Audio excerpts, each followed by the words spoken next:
Most of my childhood was in Frenchtown.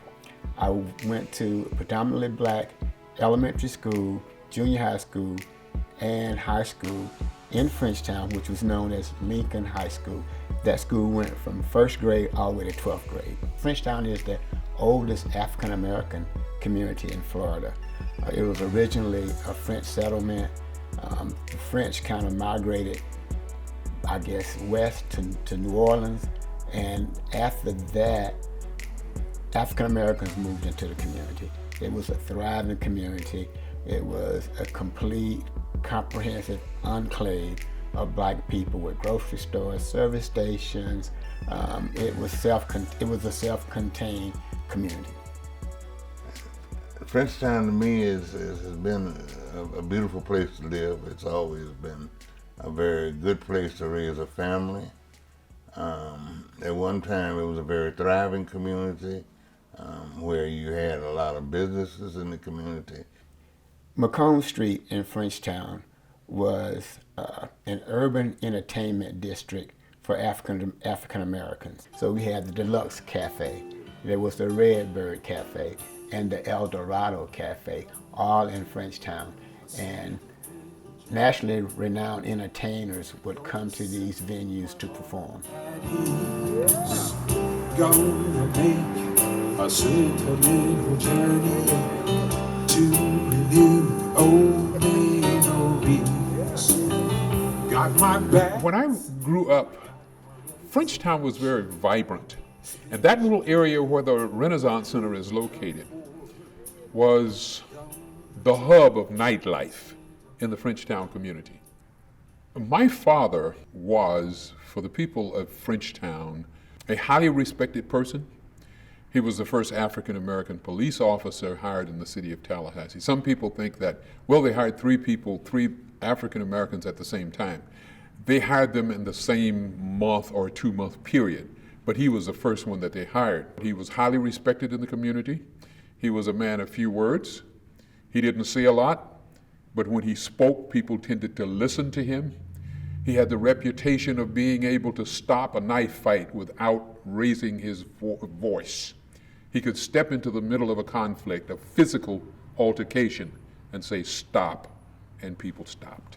The sense of community in Frenchtown has deteriorated along with the sense of community citywide, nationwide. The community of Frenchtown started to see an economic decline right after the advent of integration. So prior to integration, it was thriving. Post-integration, some of the businesses started to disappear. Let's face it, you had African Americans who were, after integration, were allowed to shop at some of the establishments that were frequented by whites only. So now they started to spend their monies not in the neighborhood, but in places that were foreign to them. After the economic decline that we experienced from integration, now if you come forward to the late 90s and in the early 2000s, then we started to experience this gentrification, the gentrification of Frenchtown. This has been basically a historic community where most times you had all your professional black folks, your teachers and your preachers and various professional people living in the community, but they moved. So now we end up with, people that don't actually live in the community, that they haven't lived in the community historically. Now, a lot of the old landmarks are gone. People have been displaced by student housing, government buildings, and the alike, so that, if things keep going the way they're going now, most of the residents in Frenchtown won't even be able to afford to live in their own neighborhood anymore. Housing is critical. Businesses, critical. Huge apartment complexes are destructive to the culture of Frenchtown. We don't like it. We don't want it. It's gentrification. We know what it is. But when banks and lenders are not willing to lend in certain areas, when you don't have investors willing to invest in certain areas for fear of whatever their fears might be, that further erodes the culture and the historic nature of Frenchtown. Most of the problem basically exists because it's too close. You live too close to the university. Florida State can't grow. The only way it has to grow is towards our community.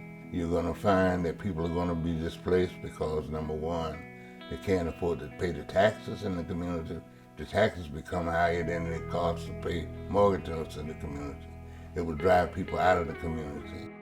This gentrification doesn't lift all boats. If you heard the expression that high tide lifts all boats, gentrification doesn't, the high tide doesn't lift all boats, because the natives of Frenchtown are left behind in terms of ownership and in terms of employment and in terms of business expansion and development for people who are native to the community.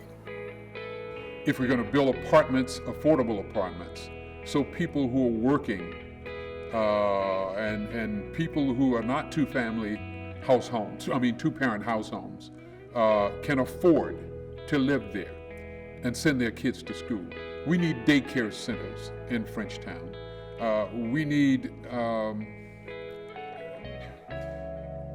investment that promotes family life in Frenchtown.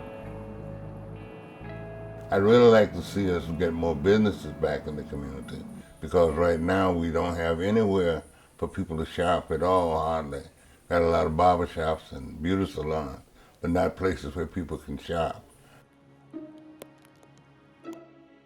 Mount Olive Housing and Community Development Corporation, its main program has been a microenterprise development program where we would loan folks monies to start or expand businesses in economically distressed neighborhoods. You either have to start a business in the community, or you be from the community and start or expand a business. And our intent is to loan money to folks who are not bankable. So if you could go to a bank and borrow some money, then you're not our customer. Mount Olive Housing and Community Development Corporation we started this event, and it's centered around Florida A&M University football. So we have an event called Frenchtown Rising. The mission of Frenchtown Rising is to create an atmosphere that encourages folks from Frenchtown to think forward and move forward. And one of our objectives is to reconnect the university to the historic black community of Frenchtown. I want everybody to know how excited we are about the resurrection of Frenchtown.